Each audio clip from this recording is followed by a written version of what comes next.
Morning friends. এয়া মই এতিয়া কেইটামান টাব ফুলৰ টাবত এনেকৈ এটা এটা কৰি মেৰিগ'ল্ড এনেকৈ ৰোৱা হৈছে। এয়া এনেকৈ এতিয়া ৰোৱা হৈছে, যেতিয়া ফুল ফুলিব আকৌ দেখাম।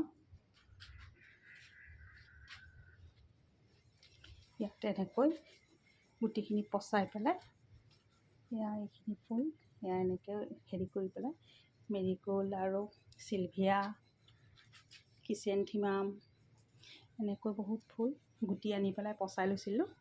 এতিয়া পুলিখিনি ওলাইছে। আৰু এটা বস্তু দেখাম দেই, চাওকচোন। এইটো দেখিছেনে? চৌকা। চাওকচোন, ইমান মৰম লগাকৈ বনাইছে। মোক বনাই দিছে এইটো এটা চৌকা।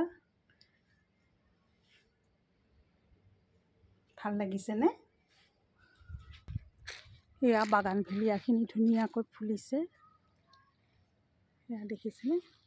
কেইবাটাও কালাৰ আছে। এয়া এফালেও আছে।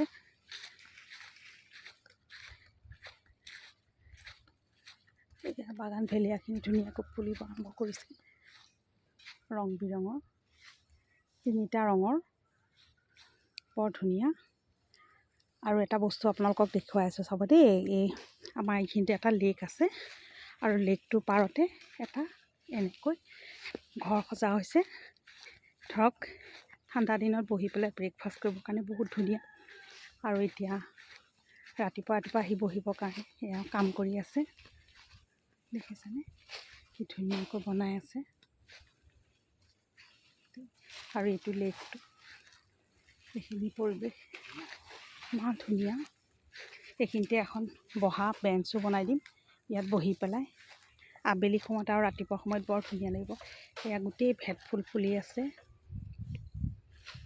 গোটেই ভেটফুল ফুলি আছে, ৰঙা হৈ আছে ভেটফুল ফুলি। এইটো লেকটো খুব ধুনীয়া পৰিৱেশ। এইটো